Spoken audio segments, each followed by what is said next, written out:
नमस्कार, मैं हूं राज ठाकुर आपके साथ। आप देख रहे हैं हमारी खास पेशकश डिजिटल स्ट्राइक से डरा ड्रैगन।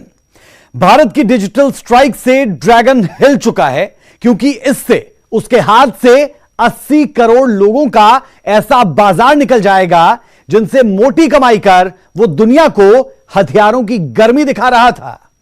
भारतीय ग्राहकों को सस्ते दाम पर घटिया चीजें बेचकर ड्रैगन मान बैठा था कि उसने इतने बड़े बाजार को अपना गुलाम बना लिया है, लेकिन अब उसकी हेकड़ी निकल गई है और वो अंतर्राष्ट्रीय कानूनों की दुहाई देने लगा है। लेकिन अभी तो केवल डिजिटल स्ट्राइक हुई है। अगर चीन अपनी हरकतों से बाज ना आया तो वो भारत के दूसरे बाजारों से भी आउट हो सकता है।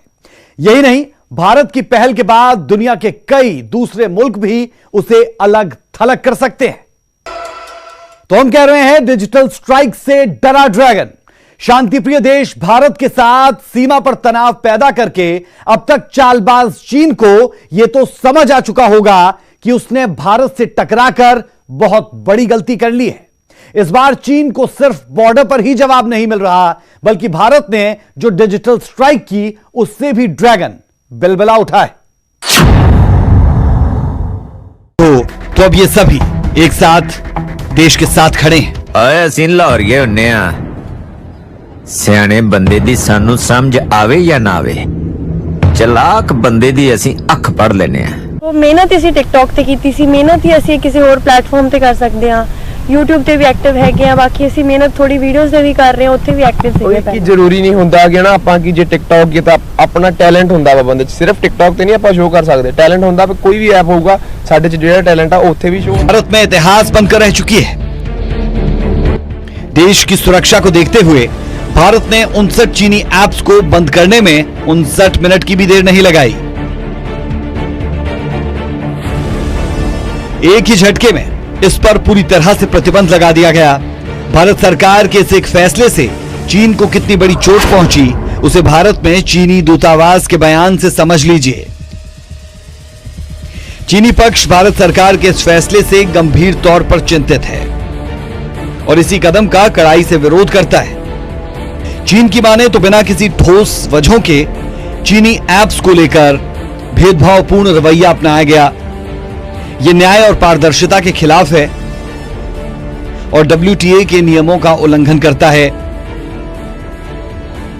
यही नहीं, इस कदम से चीनी मीडिया भी बौखलाया। चीनी अखबार ग्लोबल टाइम्स लगातार भारत विरोधी बातें लिख रहा है।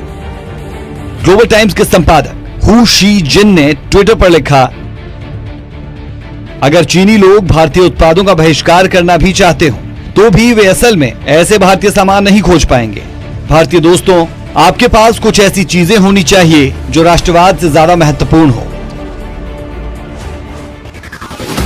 ग्लोबल टाइम्स के इस ट्वीट पर भारत की ओर से इस ट्वीट का जवाब देते हुए आनंद महिंद्रा ने लिखा, मुझे लगता है कि यह टिप्पणी जो इंडिया इंक को पहली बार मिली है सबसे प्रभावी और प्रेरणादायक साबित होगी। हमें उकसाने के लिए धन्यवाद। हम इस अवसर को साबित करके दिखाएंगे। ड्रैगन का यह ट्विटर वॉर खिसियानी बिल्ली खंबा नोचे से ज्यादा और कुछ भी नहीं, क्योंकि भारत अपनी सुरक्षा के साथ कोई समझौता नहीं करने वाला। भारत में जब इन चीनी ऐप्स को बैन किया तो उसके पीछे साफ तौर पर कहा गया कि ये ऐप भारत की सुरक्षा, संप्रभुता और अखंडता और पब्लिक ऑर्डर के लिए हानिकारक है। इन ऐप्स को लेकर यह रिपोर्ट लगातार सामने आ रही थी कि भारतीय यूजर्स का डाटा बिना उनकी मर्जी के बेचा जा रहा है। टिकटॉक जो है बैन हो गया है, बहुत अच्छी बात है, क्योंकि टिकटॉक आप सभी यूजर्स का डेटा चोरी कर रहा था। वो चोरी छुपे आपके फ़ोन से जितना भी डेटा है वो कॉपी कर ले जा रहा था अपने सर्वर्स के ऊपर। टिकटॉक जो है एक, जैसे आप जानते हैं कि एक वीडियो रिकॉर्डिंग ऐप है, लेकिन उसके बावजूद भी टिकटॉक आपकी कॉल डिटेल्स, कॉन्टैक्ट डिटेल्स, आपकी गैलरी, आपके फ़ोटोज़, आपके मैसेजेस, हर चीज़ को परमिशन लेके उसके बाद ये स्टार्ट होता था। काफ़ी यूजर्स ने इस तरह से कंप्लेन किया है। यूएस में इसके अगेंस्ट एक लॉ सूट भी फाइल हुआ है। टिकटॉक ये सारे का सारा डेटा लेके चाइनीज सर्वर पे ले जाता था, जो चाइनीज स्पाईवेयर्स एप्लीकेशंस उसको यूज करती थी। भारत के इस एक फैसले से चीन को कितना नुकसान पहुंचा, अब इसे भी जान लीजिए। सिर्फ टिकटॉक की बात करें, जो कि भारत में बहुत पॉपुलर था, सिर्फ अप्रैल महीने में गूगल प्ले स्टोर और एप्पल ऐप स्टोर से 2 बिलियन डाउनलोड थे, जिसमें करीब 30.3% डाउनलोड अकेले भारत के थे। मोबाइल ऐप इंटेलिजेंस पर काम करने वाली एक रिपोर्ट के मुताबिक टिकटॉक डाउनलोड करने वालों में सबसे ज्यादा भारतीय यूजर्स हैं। भारत में टिकटॉक के मंथली एक्टिव यूजर्स की संख्या करीब 20 करोड़ के आसपास है। यानी सिर्फ एक ऐप चीन को सालाना करोड़ रुपए की कमाई करवा रही थी। ऐसे में चीन पर कितनी बड़ी चोट पहुंची उसे चीन ही समझ सकता है। Bureau report, news 18।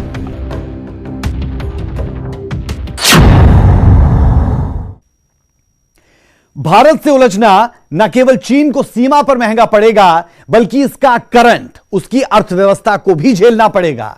Mobile app industry की बात करें तो भारत में 80 करोड़ से ज्यादा लोगों के पास स्मार्टफोन्स हैं। पिछले साल दुनिया भर में सबसे ज्यादा ऐप भारत में इंस्टॉल किए गए थे। इस डिजिटल स्ट्राइक के बाद ड्रैगन को एक ऐसे बड़े बाजार से हाथ धोना पड़ेगा जिसकी कमाई से वो दुनिया को हथियारों की अक्सर गर्मी दिखाता है। अब निकलेगी ड्रैगन की हेकड़ी। डिजिटल स्ट्राइक तोड़ेगी ड्रैगन की कमर। धोखेबाज चीन से नहीं होगा कोई करार। हाथ से गया 80 करोड़ ग्राहकों का बाजार।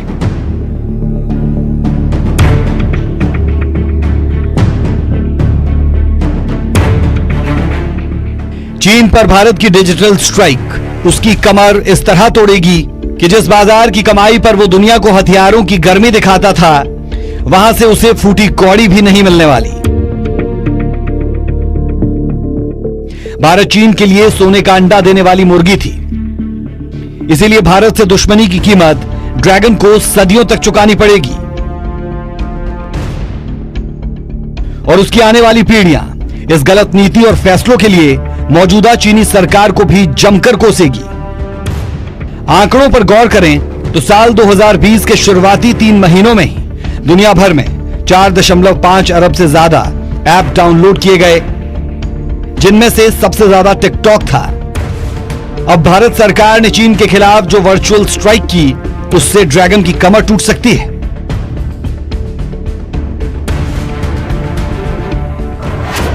भारत में 4 तरह के चीनी ऐप का बाजार है। पहला, आर्थिक लेन देन ऐप। दूसरा, खरीदारी ऐप। तीसरा, मजाकिया ऐप। चौथा, चीनी दुष्प्रचार को बढ़ावा देने वाले ऐप।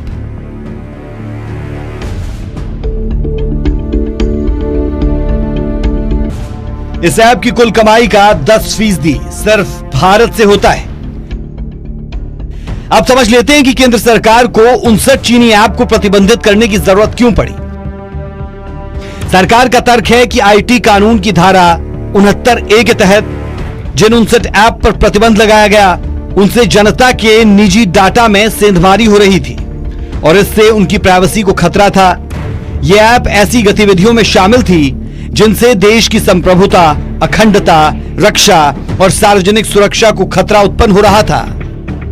केंद्र सरकार की कंप्यूटर इमरजेंसी रिस्पांस टीम को इस संबंध में कई शिकायतें मिली।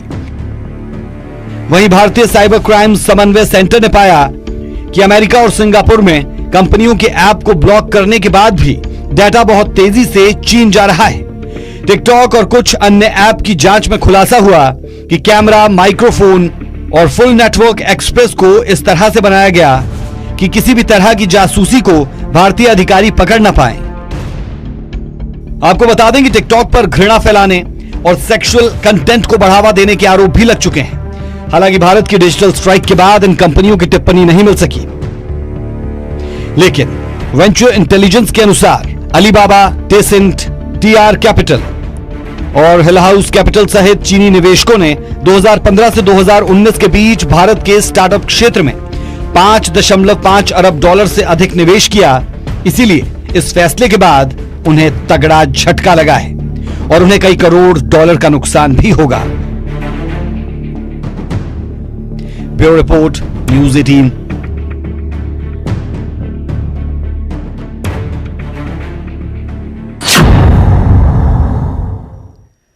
ये तो थी डिजिटल स्ट्राइक। अगर सामरिक तैयारी की बात करें तो ड्रैगन का दिमाग सेट करने के लिए भारत उस स्पाइस बम का सौदा भी फाइनल कर रहा है जिसने पाकिस्तान में स्ट्राइक कर तबाही मचा दी थी।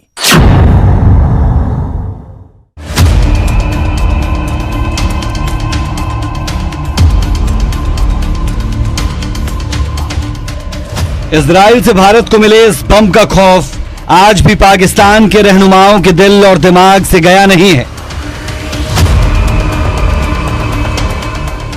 यही वजह है कि जब भी इन्हें मौका मिलता है उस रात को याद कर सहम उठते हैं कि कहीं भारत बालाकोट जैसा कोई स्ट्राइक फिर न कर दे।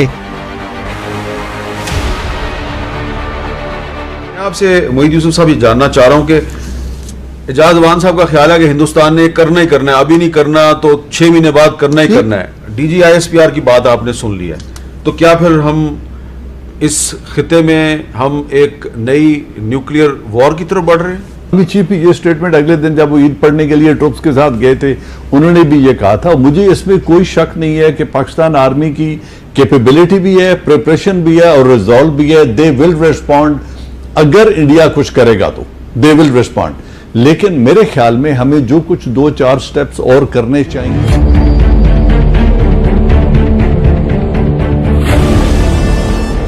दरअसल उरी में जब पाकिस्तान के पाले हुए आतंकियों ने कायराना हरकत की तो जवाब में भारतीय फौज ने पाकिस्तान में घुसकर उसे उसकी औकात याद दिलाई और इसमें सबसे अहम जिम्मेदारी निभाई इजराइल से भारत को मिले स्पाइस बम ने,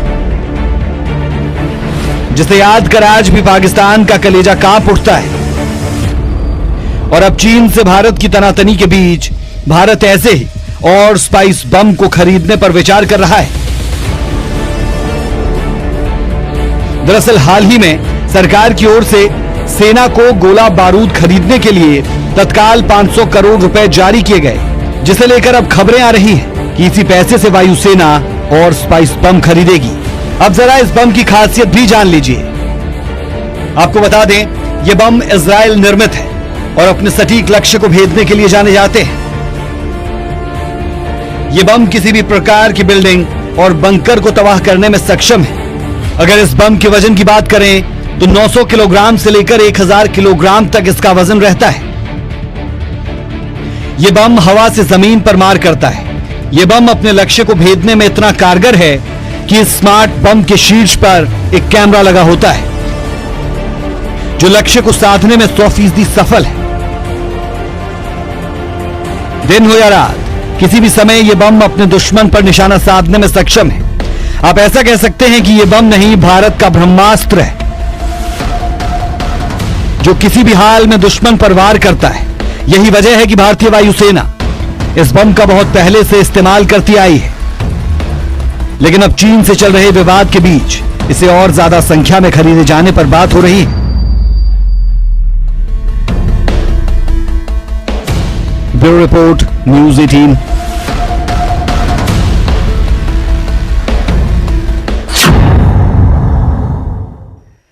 टिकटॉक के भारत में सबसे ज्यादा उपभोक्ता थे और बीते कुछ वक्त में कुछ भारतीय ऐसे हैं जिन्हें टिकटॉक की वजह से स्टार्स का दर्जा हासिल हो चुका है।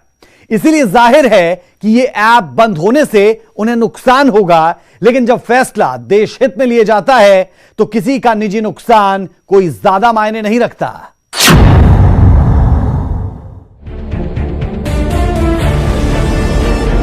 वो टिकटॉक भारत की डिजिटल स्ट्राइक के बाद औंधे मुंह गिरा। आज के समय में टिकटॉक को बात अगर सिर्फ टिकटॉक की करें तो पिछले साल कंपनी ने भारत से करीब 720 करोड़ रुपए की कमाई की, यानी सिर्फ टिकटॉक बंद होने से ही चीन को हर साल अरबों का करंट लगेगा। अब तक इस ऐप को 2 अरब से भी ज्यादा लोग डाउनलोड कर चुके थे। चीन दूसरे और अमेरिका तीसरे नंबर पर। निशा गुरनैन फॉलोअर्स 2.17 करोड़। अर्शिफा खान फॉलोअर्स 2.07 करोड़। जन्नत जुबैर 2.03 करोड़। अवनीत कौर 1 करोड़ 81 लाख। समीक्षा 1 करोड़ 62 लाख फॉलोअर्स। सरकार का बहुत ही अच्छा फैसला है और इस निर्णय का स्वागत करती हूँ और मैं पहले ही फैसला ले चुकी हूँ कि काफ़ी दिनों से कम जब से ये हमला चाइना ने किया इंडिया पे, तब से ही हम लोगों ने फैसला लिया था। मेरे कुछ और जानकार साथी भी हैं जो कि टिकटॉक हम लोग बंद करेंगे। ਵੇਖੋ ਚਲੋ ਆਪਾਂ ਨੂੰ ਏਡਾ ਕੋਈ ਝਟਕਾ ਖਾਸ ਵੀ ਨਹੀਂ ਲੱਗਾ ਸੀ, ਤਾਂ ਫੰਕਸ਼ਨ ਲਈ ਚਲਾਉਂਦੇ ਸੀਗੇ। ਜੇ ਉਹ ਸਰਕਾਰ ਨੇ ਬੈਨ ਕੀਤਾ ਤਾਂ ਹੋਰ ਵੀ ਪਲੇਟਫਾਰਮ ਹੈਗੇ ਜੀ, ਕਿਉਂਕਿ ਟੈਲੈਂਟ ਦਾ ਹੋਵੇ ਬੰਦੇ ਦੇ ਵਿੱਚ ਲੋਕ ਤਾਂ ਪਤਾਲ 'ਚ ਵੀ ਕੱਢ ਲੈਂਦੇ। ਤੇ ਹੋਰ ਵੀ ਪਲੇਟਫਾਰਮ ਹੈਗੇ, ਫੇਸਬੁੱਕ ਹੈਗਾ, ਇੰਸਟਾਗ੍ਰਾਮ ਹੈਗਾ, YouTube ਹੈਗੀ ਆ। ਜੇ ਟਿਕਟੌਕ ਬੈਨ ਹੁੰਦਾ ਤੇ ਅਸੀਂ ਉਹ 'ਤੇ ਸ਼ੁਰੂ ਕਰਾਂਗੇ, ਕੋਈ ਬੜੀ ਖਾਸ ਗੱਲ ਨਹੀਂ ਹੈਗੀ ਏਡੀ। जाहिर है भारतीय बाजार से इतने बड़े ऐप के आउट होने से इनसे जुड़े लोगों का आर्थिक नुकसान भी होगा, लेकिन कलाकारों का रही बात आर्थिक नुकसान की तो देश से ऊपर कुछ नहीं। बात शोहरत की करें तो वीरों की शहादत पर हजारों शोहरतें कुर्बान। Bureau report, news 18।